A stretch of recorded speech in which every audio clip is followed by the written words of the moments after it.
વાત છે નવનાથના નાથ મસંદરનાથને. જ્યારે ગોરખનાથે એના બે છોકરાને પછાડી અને નિસવી અને હુકવા, અને ત્યારે જે મસંદરનાથ અને કામળુ દેશની રાણી દોડતી ત્યાં આવીને જોયું, એ ચિત્ર જોઈ ગયા. પછી તો કામળુ દેશમાં વિદ્યા હતી, ધારે કરતા. આ ભજનનો મર્મ જીવ પૂર્વાબારાનો અને જીવાત્માનો છે.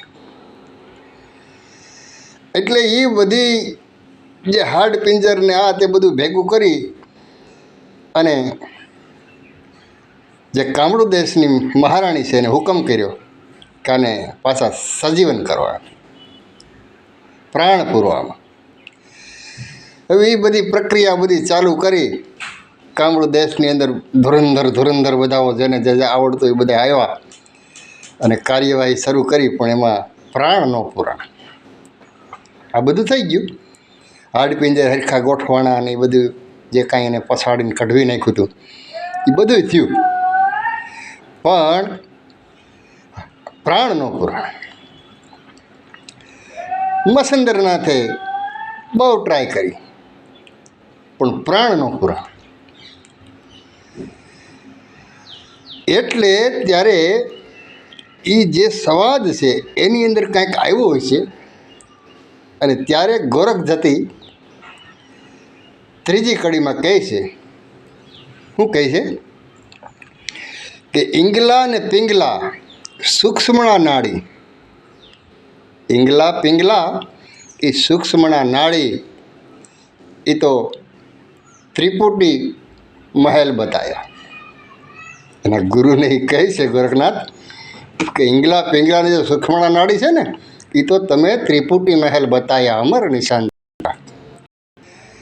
એટલે જે કાંઈ માટે અમર થવા માટેની કોઈ પ્રક્રિયા છે, એ ગુરુશેલાની કાંઈક વાત છે સિક્રેટ.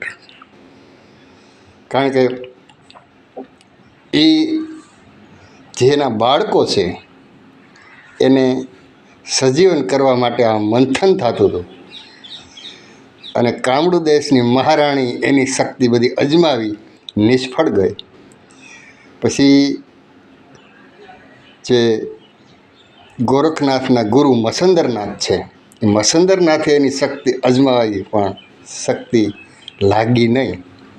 અને જ્યારે મસંદરનાથે શક્તિ અજમાવતા હતા ને, ત્યારે ગોરખનાથ બોલ્યા કે ઈંગલા પિંગલા અને સૂક્ષ્મના નાડી, એ તો તમે ત્રિપુટી મહેલ બતાયા.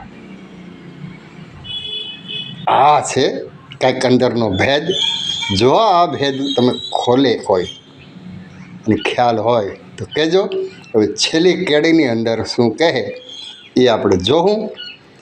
છેલ્લી કડી આવ્યા પછી પૂર્ણપણે આખા ભજનનો સાર સમજાઈ જાય કે આ ભજન શું કહેવા માંગે. પણ ત્રીજી કડીએ આ ખ્યાલ પડ્યો કે એ કાંઈક જે બાળકોને ગોરખનાથે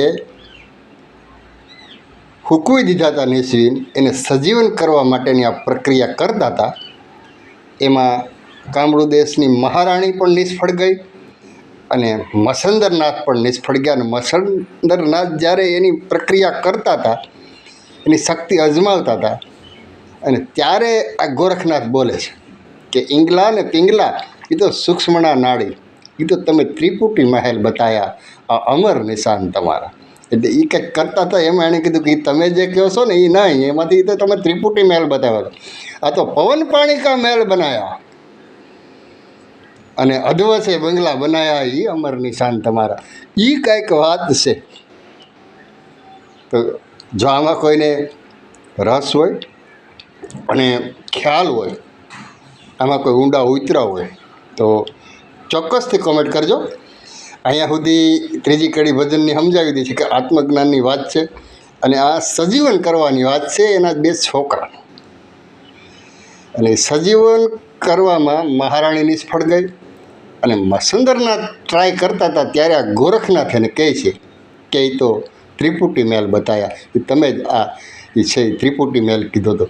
આ તો પવન પાણી કા મહેલ બનાયા અને અધવસે બંગલા બનાયા, અમર નિશાન તમારા, એની વાત છે.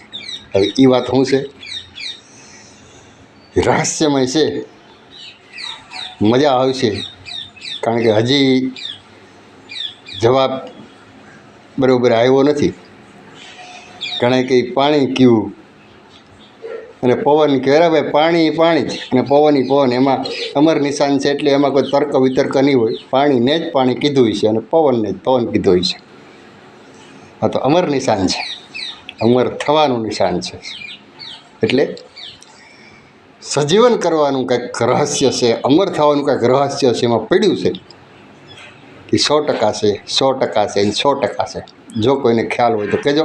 હર હર મહાદેવ, જય અલેખધણી.